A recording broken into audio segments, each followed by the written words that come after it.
유일한 경제 TV 네, 긴급 라이브 사실 준비했습니다. 그래서 대혼돈의 변동성 장세 생존 전략이 과연 있을까, 무엇일까, 뭐 이런 얘기. 많은 분들이 이제 아시는 것처럼 뭐 중국 홍다그룹의 뭐 디폴트 문제 이런 얘기가 불거지더니 갑자기 또 이제 미국 어, 정부 재무부의 또 뭐 디폴트 얘기가 또 나오더니 그런 사이에 시장이 지금 꽤 많이 밀렸죠. 네. 네. 어제 2,900까지 갔죠. 네. 어제 2,900까지 갔습니다. 2,900 거의 턱걸이였죠. 네. 2,900까지 갔는데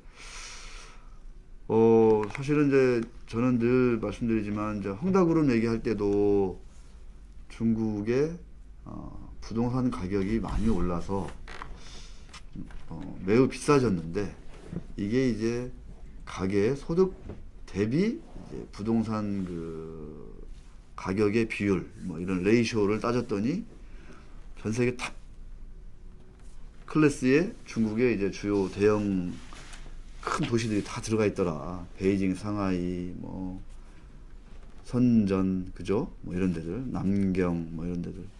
또 이런 거 봤을 때 근본적으로 이 어떤 그런 제2, 제3의 헝다그룹은 중국 그 공산당이 세게 정말 통제하지 않는다면 또 나올 수 있다 언제든지 뭐 이런 생각이 듭니다. 또 하나 이제 미국의 그 디폴트 문제 이게 이제 채무 한도 적용을 이제 유예하기로 했잖아요. 12월 초까지 공화당에서. 그러니까 10월 18일에서 12월 3일인가? 네, 12월 말까지인가요? 한 달 남짓 번 건데 시간을 뭐 예상대로 미국이 뭐 디폴트까지 가지는 않을 거예요. 이전에도 이제 그랬어요. 네, 분명히. 예전에도 이게 정치 싸움이었죠, 거의. 네, 서로 협상하다가 이제 노이즈가 커지면 뭐 한 발 또 물러서고 뭐 이렇게 했었는데 이 문제는 뭐냐면 제가 이제 쭉 이제 뉴스 플로우를 보다 보니까 2019년 8월에 부채 한도가 22조 3천억 달러였대요. 미국 정부 재무부 부채 한도가 이 부채라는 게 이제 국채를 찍어내서 이제 그 네. 말씀 이제 찍어내서 자금을 조달해서 뭐 국가 운영에 쓰는 돈 말하는 거겠죠.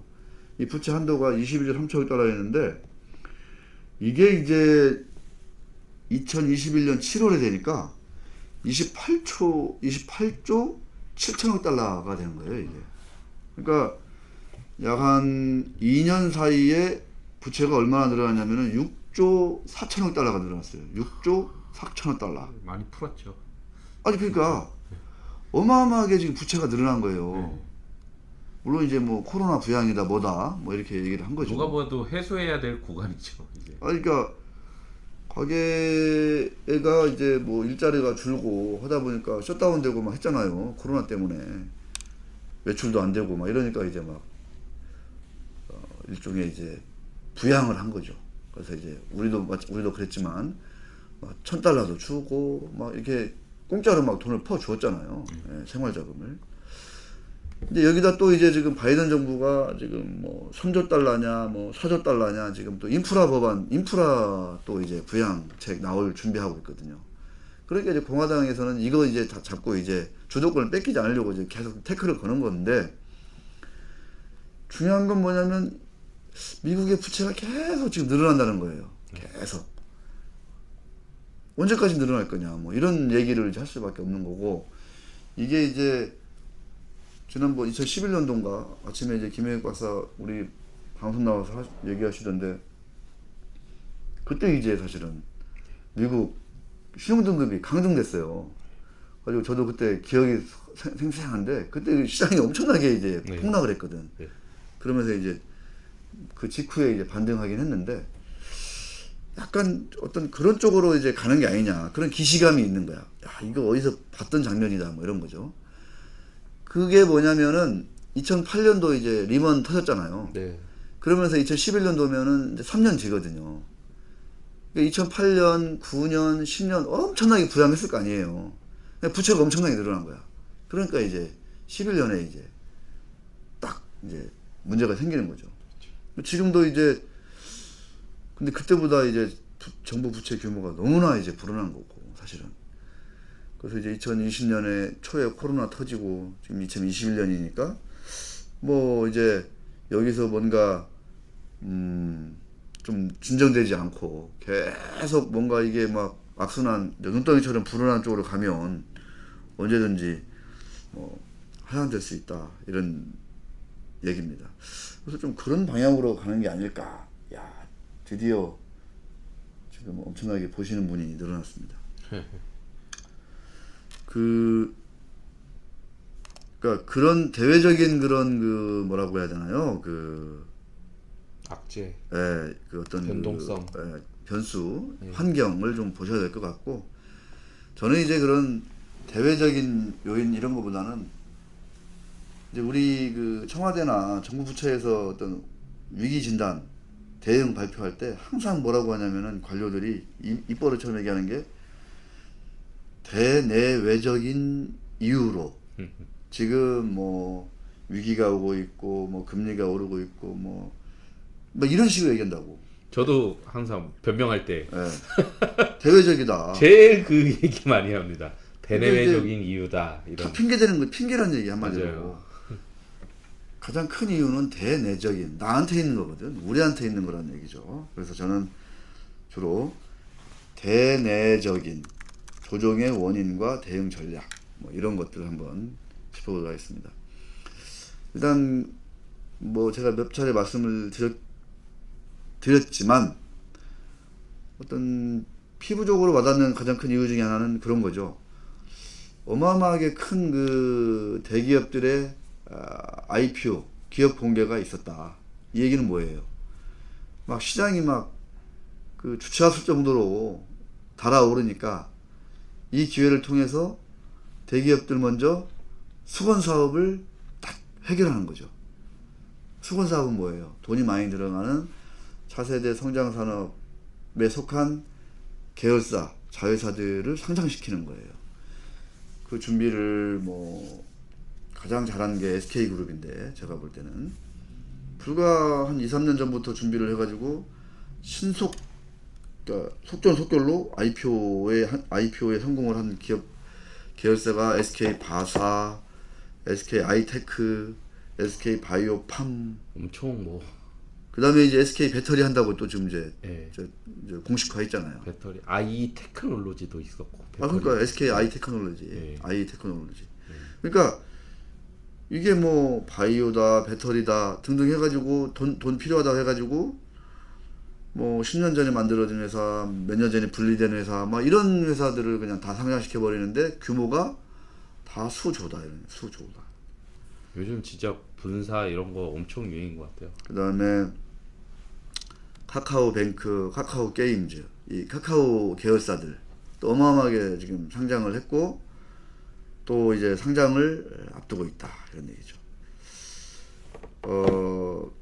항상 초호황 때 이런 일이 계속 반복돼요. 그러면서 그 증시에 몰린 유동성을 쏙 빨아가는 거죠, 이때는. 그러면 돈이 그쪽으로 빨려가면 여기에 돈이 줄어들잖아요. 그러면 그런 유동성 잔치랄까, 유동성 장세는 이제 한풀 꺾인다 이런 거, 꺾인다. 이게 돈 잔치는 이제 더 이상 크게 기대할 수가 없다. 지금 금리 오르잖아요, 또 가뜩이나. 네. 인플레 뭐 등등 이유 되면서. 그 다음에 이제 제가 이제 여기 적어놨지만 물적 분할과 동시 상장 이슈.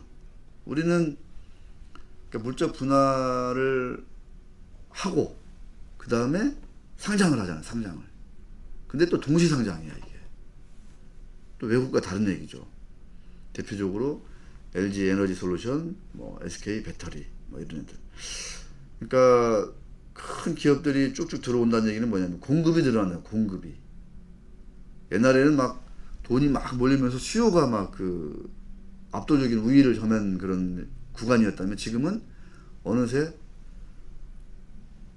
그 자금이 들어오는 거는 제한적이고 아차하면 이제 빠져나갈 그런 상황이고 대표적으로 금리 인상 때문에. 그런데 큰 기업들의 주식 공급은 계속 지금 대기하고 있다 이런 얘기죠. 그 다음에 가뜩이나 여기에다가 동시상장 이슈라는 이런 부분도 분명히 있습니다. 그래서 이 한국만의 이제 특이한 것들을 제가 커퍼레이트 거버넌스 측면에서 계속 좀 말씀을 드리고 있는데, 오늘 참 반가운, 저한테는 좀 반가운 얘기 가 좀 기사가 떴었어요. 기사가 됐었습니다. 그래서 제가 좀 보여드리는데, 라이브니까 동시상장 관련해서 이용호 의원 더불어민주당, 고양시 정 이렇게 돼 있네요. 모회사 동시상장 막기 위해 거래소 상장 규정 개정해야, 이렇게. 지금 이제 상당히 이런 부분들이 큰 지금 이제 이슈가 되고 있는 거예요. 이용우 의원님은 이쪽에서 많이 진짜 활동하시네요. 네. 금융위 국정감사에서 SK이노베이션과 LG화학, 현대중공업이 물적 분할을 함으로써 주가 하락으로 나타났고, 모회사의 소수 주주가 보호받지 못했다는 점을 들어 기업의 물적 분할 후 자회사 상장 시 모회사 주주들을 보호하는 방식으로 제도를 개선하거나 물적 분할 후 자회사를 쪼개기 상장하는 행위 자체를 금지시켜야 한다고 촉구했다, 이런 얘기예요. 내외경제TV 기사네요. 요새 또 참 내외경제TV가 또 기사도 또 이런 기사도 써가지고 좀 제가 저의 눈길을 끌었는데, 제가 현대중공업 사례는 나중에 다시 한번 기회가 되면 말씀드릴 거고, SK이노, LG화학은 제가 몇 차례 말씀을 드렸던 거고, 제가 그러면서 어떤 이제 대안을 제시했었냐면은, 동시상장의 어떤 과정에서 발생하는 소수주주, 즉 비지배주주의 보호 방안으로, 자, 막대한 10번 양보해서 막대한 투자 자금이 필요하다. LG 배터리, SK 배터리하고 LG 에너지 솔루션이. 좋아. 그러면 물적 분할해서 상장해서 대규모 자금을 조달한다. 그래. 10번 양보해서 인정해. 그렇다면 오랫동안 지금의 LG 배터리, SK 배터리가 여기까지 성장하도록 지원을 아끼지 않은 기존 주주들을 어떻게 보호할 거냐. 이 방안은 같이 고려해야 된다는 거예요. 그래서 어떻게 제가 얘기했어요. 물적 분할된 LG 에너지 솔루션하고 SK 배터리가 상장할 때 신주를 먼저 배정받을 기회를 줘야 된다. 기존 주주들한테. LG화학과 LG이노베이션의 기존 주주들한테 그런 기회를 줘야 되는 거 아니냐. 그러니까 기존 주주들이 보호받지 못한다는 문제가 명백하다면 대안을 관계부처와 의회 입법부 행정부는 그 대안을 마련해야 된다. 한국거래소는. 제가 여러 번 말씀드렸어요. 이용우 의원 딱 얘기하는 거 있잖아요. 소수 주주인 개인 투자자들만 피해를 입고 있다며 물적 분할 자회 상장으로 자회사 상장 시 모회사 주주들에게 자회사 주식을 배당하거나 공모 단계에서 신주 이수권을 주는 방식으로 재선을 개선해야 된다. 이렇게 얘기하고 있는 거예요. 저와 어떤 고민의 궤가 크게 다르지 않다. 이런 말씀을 드립니다. 아시겠죠? 그래서 또는 아예 이제 물적 분할하고 나서 채권 발행을 하라. 왜 상장하냐? 상장하지 마라. 이런 식으로 이제 거래소 규정을 바꿔라. 이런 얘기를 하고 계십니다. 그래서 고승범 금융위원장이 뭐라고 이제 답변했냐면은, 실제로 이해상충 소지가 있는지, 제도적 개선이 필요한 사항인지, 아니면 회사가 주주관리 노력을 하면 해결할 수 있는지 전문가 의견을 들어보고 검토하겠다. 이렇게 답변했습니다. 형식적이네요. 네, 상당히 형식적인 답변이고, 하지만 이런 얘기들이 국회에서 얘기됐다는 것 자체가 상당히 좀 고무적이다.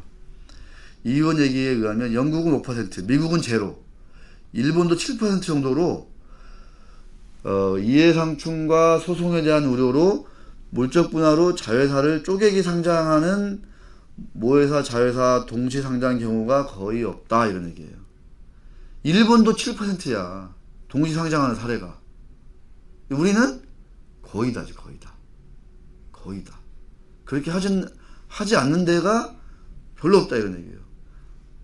하나 있어. 네이버. 네이버는 맞아. 카카오랑 많이 다르죠. 다르더라고요. 예.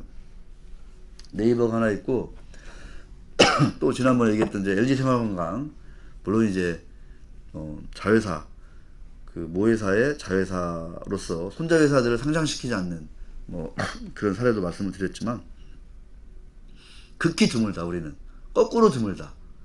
외국은 동시상장하는 사례가 드물고 우리는 동시상장하지 않는 사례가 드문 게 현실이다 이런 얘기입니다. 그러니까 이런 부분들이 뭘로 연결된다?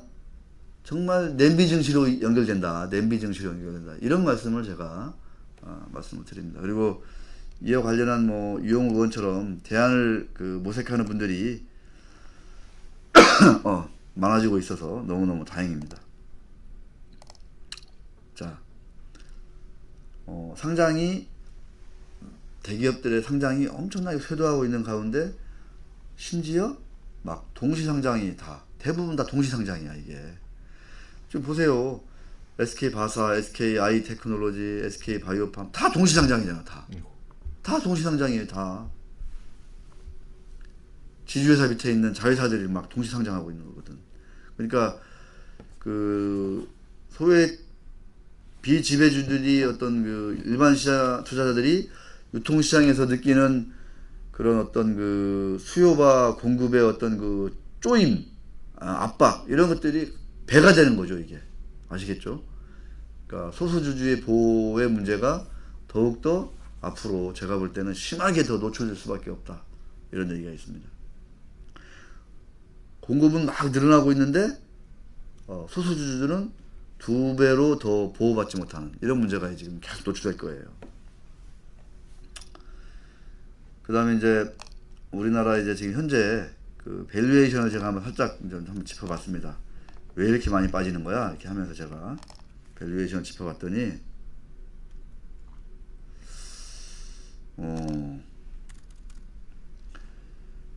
6일 기준, 그러니까 어제 기준이죠. 네. 코스피 지수, 코스피 시장 전체 주가순 자산 배율 1.15배. 우리 유경TV가 PBR이 0.6이 깨져서 시작을 한 거거든요. 맞아요. 0.6이 깨져서. 네.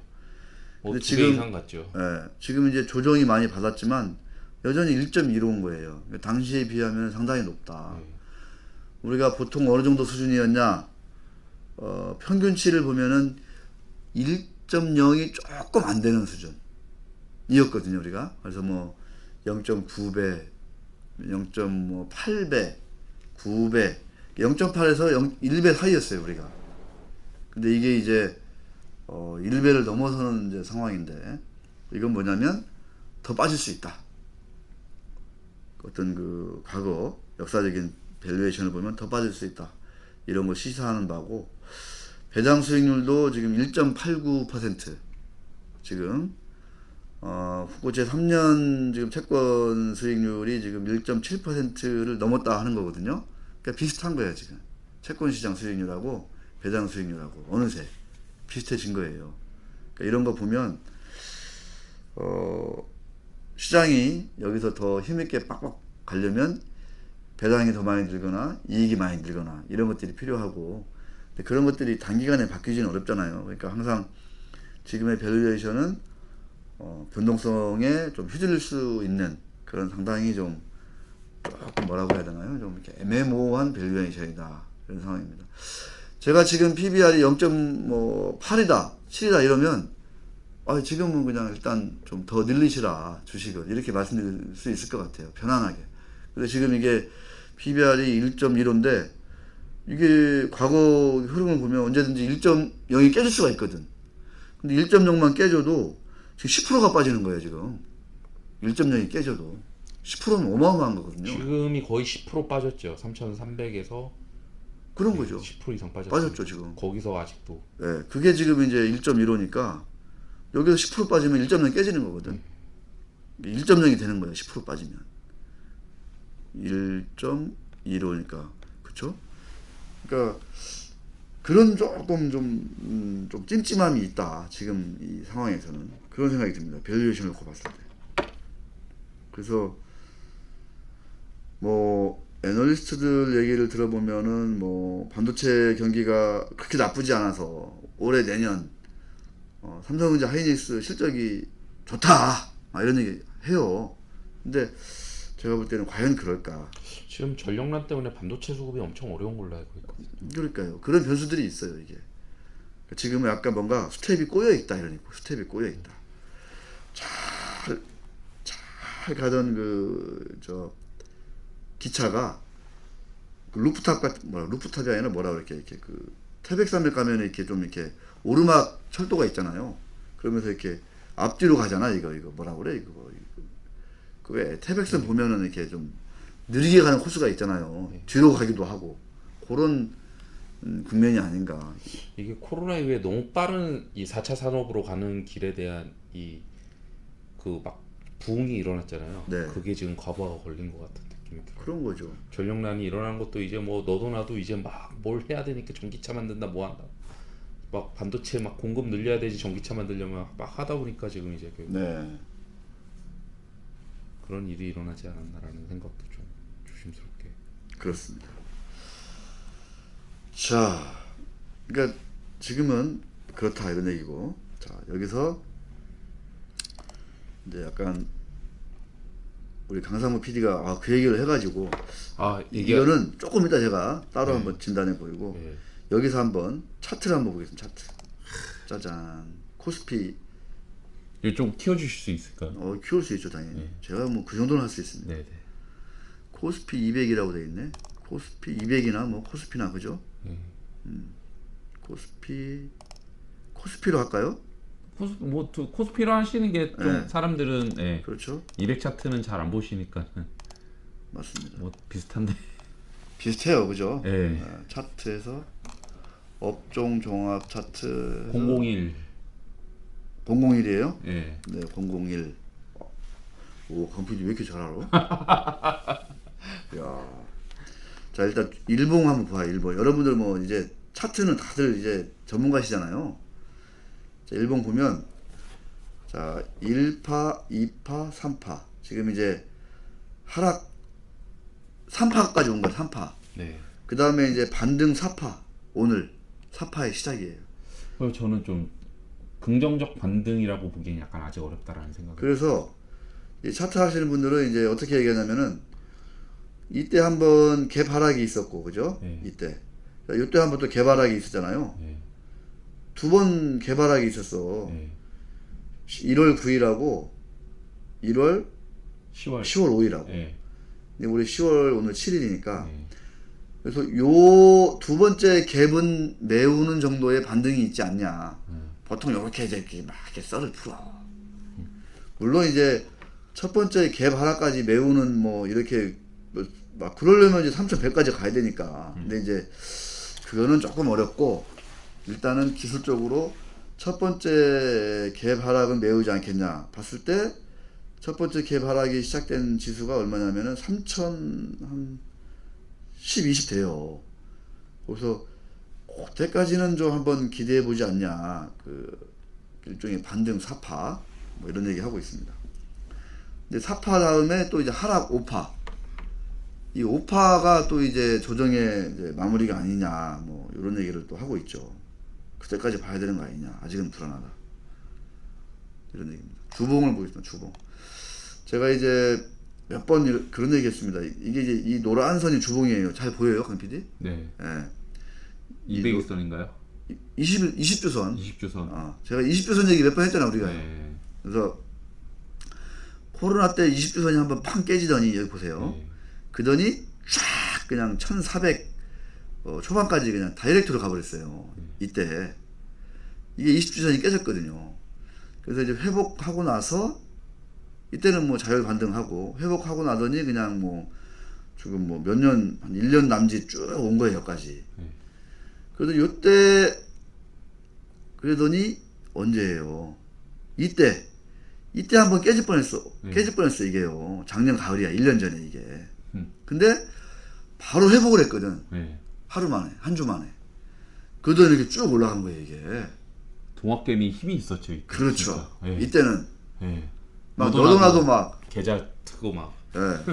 2차 동학 개미 네. 운동 있어요. 2차, 네. 2차 동학 개미. 어마어마한 계좌들이 들어왔죠. 예.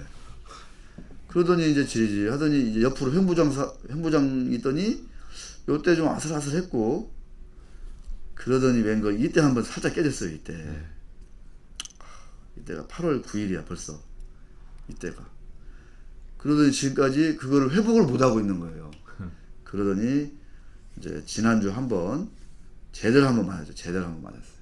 이번 주 한 번 더 맞고 있는 거고 이런 상황입니다.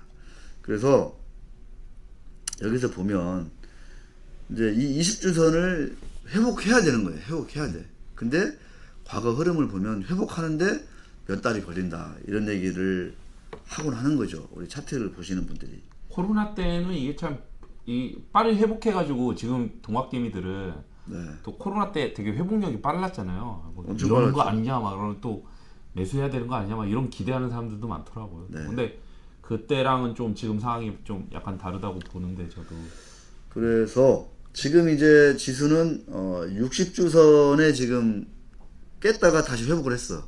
60주선이요. 그 다음은 어디가 있냐면 120주선이 2,500가 있어. 2,500. 근데 이게 이제 시간 지나면서 만날 거 아니에요. 예. 그게 이제 한 2,600 언저리 아니냐 그런 얘기를 하고 있습니다. 그래서 그때까지 안 가길 바라야 되는 거죠 사실은. 네. 이제 월봉을 보면 지금 이제 뭐 붕붕 지금 빠지고 있잖아요. 월봉이 지금 4개월째 음선이 나오고 있어요. 그래서 요것도 보니까 20월봉이 지금 2680이에요. 2682대. 그러니까 이제 요런 정도 어디에서 뭐 한번 더 밀리면 아까 하락 오파가 오면 그런 정도까지 2600 언저리까지는 한번 좀 가야 되는 거 아니냐 뭐 누가 이런 얘기를 막 이제 막 서슴지 않게 떠드는 사람들은 얘기를 하고 있는 상황입니다. 그래서 현 시기는 3000을 회복해서 2차 그러니까 첫 번째 하락 갭이 시작된 3100선까지 회복을 하면 참 좋을 텐데 그거는 역시 이제 뭐 환율 시장, 채권 시장 맞물려서 이 월가의 동향이 중요하다. 저 이제 뭐 내부에서는 뭐 다룰 게 없는 것 같아요. 저희가 봐도. 네, 중요하고. 네, 가장 걸리는 거는 네, 빅테크들이 지금 흔들리기 시작했다. 빅테크가. 그렇죠. 빅테크가. 누차 말씀드렸지만 찼다 이미 다리 어느 정도 찼다 이거예요. 다리. 이제 남은 건 뭐냐? 기운다 이거예요. 기운다. 차면 기운다 이거죠.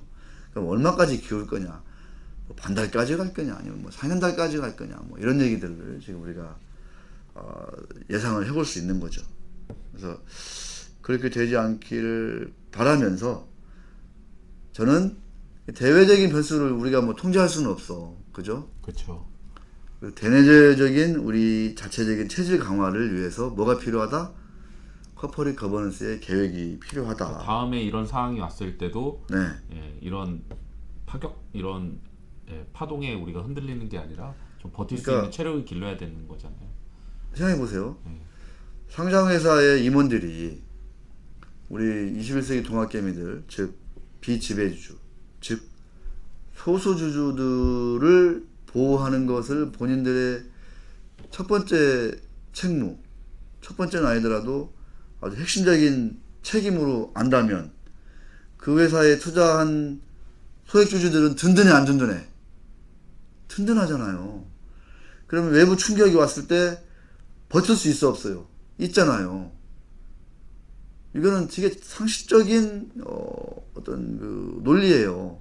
근데 우리는 그런 주주의 비례적 이익 보호라는 그 자본주의의 어떤 헌법과도 같은 주주 평등권이 우리는 지켜지지 않고 있잖아요. 구멍이 크게 뚫려 있잖아요. 그러니까 그런 소수주들을 보호할 만한 법적인 장치가 좀 미흡하고 그래서 상장사 임원들은 그거를 그냥 방치하고 있어요. 그럼 이 방치된 소수주주들은 외부의 충격에 엄청나게 노출되어 있는 거잖아요. 그래서 조금 충격이 오면 그냥 던져버리는 거예요. 그 결과 어떻게 돼요, 시장이? 전 세계적으로 가장 널뛰는 그 모습을 우리가 지금 보고 있는 겁니다. 아시겠죠? 차트를 치니까 20명가량 육박했네요. 진짜로요? 아까 20명 찍고 역시 차트에 관심이 많으신가 봐요. 아, 차트에 네. 역시 차트다. 그럼 막 2,600까지 간다 한번 막 세게 질러야 되나 막 이렇게. 네. 하여튼 저는 이제 갈지 안 갈지는 모르지만 그때까지 가더라도 우리 소수주주들을 우리나라의 법과 제도가 그다음에 상장사의 임원들이 이사들이 소수주주들의 주주 평등권을 보호하는데 좀 앞장서면 지수가 설령 2,600이 가더라도 우리 주주들은 한층 좀 지금보다도 든든한 어떤 마인드로 든든한 정신 상태로 버틸 수 있지 않을까 그런 말씀을 드리는 겁니다.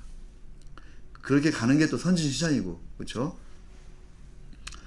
자, 장세 진단은 뭐 여기서 이렇게 제가 일부 매듭 지을 예정인데 강PD 뭐 이 관련해서 혹시 뭐 김중근 씨 이런 분들이 뭐라고 그래요 요새 뭐 더 빠진대요? 어떻게 돼요? 김중근 대표는 네. 계속 조정장 얘기를 했는데 되게 조심스러웠어요. 이제 한번 막 댓글로 네가 뭔데 뭘 조정을 얘기하냐 이래가지고 그냥 3,000포인트가 위협적이다 막 이런 식으로 얘기하셨는데 그때 이제 결국 깨져가지고 오늘 이제 좀 긴급 진단했는데 뭐 회복에 대해서는 좀 보수적으로 얘기하시고 오늘 좀 저는 에너지 얘기 많이 해가지고 에너지. 예 그렇죠. 네, 에너지 얘기는 잠시 후에 제가 이따가 좀 준비돼 그게 있으니까. 제일 좀 심각한 문제라고 좀 보고 있긴 네. 하거든요.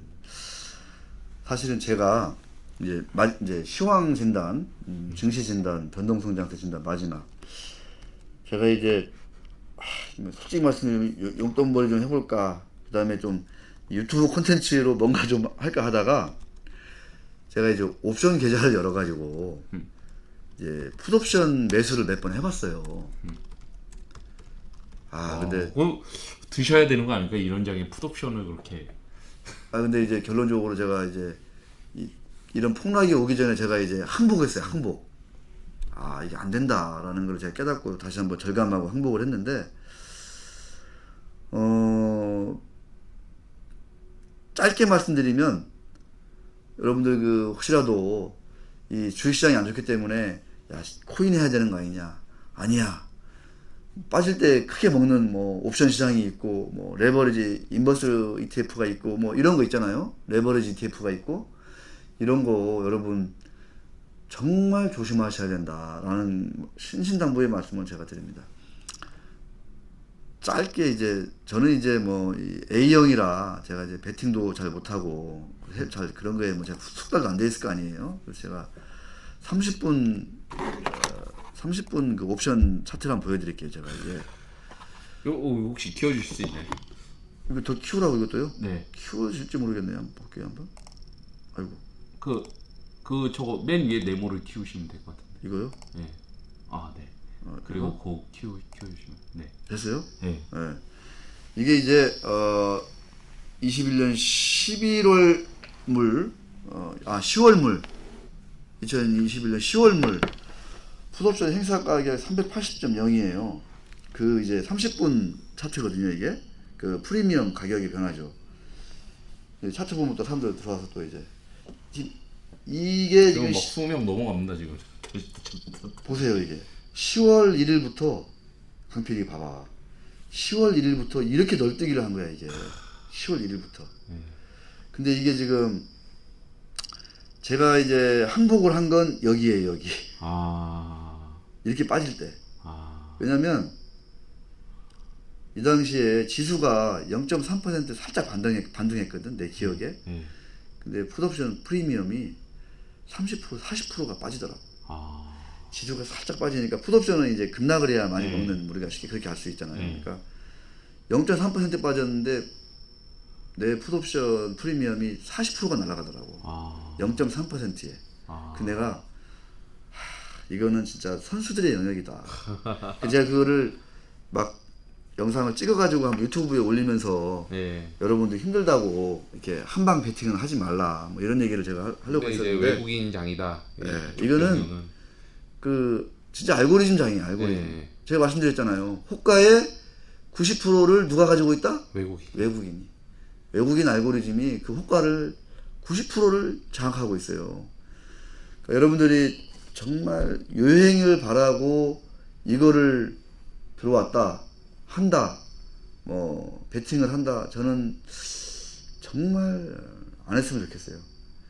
100만 원이라도.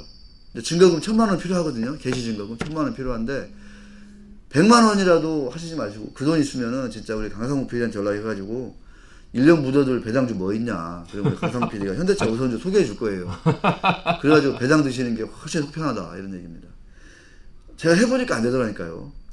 이 호가를 따라갈 수가 없고 0.4% 떴는데 0.3%인가 0.2% 떴는데 프리미엄이 40%가 죽더라니까요. 이때 이 구간에 제가 그냥 항복하고 말았습니다. 항복하고 이때 아니고 이 구간이었을 거예요. 제가 이때 제가 이 행사 가격 380짜리 제가 그냥 몇백만 원 야 이거 그냥 휴지돼도 좋아 해가지고 묻어놨다면 0.2, 0.3이 얼마까지 갔었냐면은 지난번 어제 폭락 때 4.4까지 갔어요. 그러니까 쉽게 얘기하면 2만 원, 3만 원짜리가 40만 원 간 거야. 며칠 만에 강 PD. 2만 원, 3만 원, 40만 원 간 거예요. 이거 생각하면 아이 또 한 번 해야 되나 이런 생각이 들지만 저는 알기 때문에 시장을 알기 때문에 하지 않는 걸로 이렇게 결론을 내렸습니다. 이게 아깝죠, 사실 아깝죠. 그런데 또 뭐 보세요. 이때 들어가신 분들 지금 어때요? 하루 만에 4가 1.71까지 가는 거예요. 4.4가. 오늘 이 행사 가격 380 풋옵션이 프리미엄이 60%가 죽었어요. 60%가. 그래서 2.46이 빠져서 1.71로 줄었어요. 하루 만에. 이런 어마어마한 가격의 그 변화를 나는 짐승 같아서 따라갈 수 있다. 대응할 수 있다. 이런 분들만 하세요. 짐승 같아서. 네, 난 동물 같아서 따라갈 수 있다. 대응할 수 있다. 진짜 동물적 감각이 있어야 되겠네. 근데 그걸 따라가는 거 누군 따라간다? 알고리즘은 따라간다. 그렇죠. 시타델, 르네상스, 뭐 골드만삭스 이런 데들의 알고리즘은 따라간다. 능히. 그러나 나는 절대 못 따라가겠더라 이런 얘기. 못 따라가겠더라. 그래서 제가 유튜브 콘텐츠를 찍어보려고 제가 최대 한 200만 원까지 내가 이 풋옵션을 사봤어요. 근데 안 되더라고. 그 200만 원 지금 내가 200만 원 그거 0.2에 사가지고 4에 팔았어 봐. 2는 4. 200만 원이니까 20배. 2, 4, 8. 거의 한 4천만 원 뭐 이렇게 되는 거야. 그럼 내가 강 PD랑 점심 맛있게 먹는 거지. 4천만 원이면. 점심만 먹나? 저녁도 먹을 수 있는 거지. 근데 그런 거는 현실에서는 불가능하다. 불가능하더라고요. 외국인이 점령했다. 호가 90% 누가 가지고 있다? 외국인이 가지고 있다. 주문은 호가는 90% 가지고 있고 체결되는 것도 거의 옵션 시장은 제가 그때 보여드렸잖아요. 통계적으로 옵션 시장은 한 60%, 70%. 어느 분이 댓글 남겨주시는 대로 옛날에는 우정사업본부다, 증권사다 열심히 했거든. 옵션 시장에서 선물도 많이 했어요. 그래서 외국인만큼 했어. 지금은 존재감이 없더라. 그 시장을 누가 다 먹었다? 외국인이 먹었다. 이사 갔다.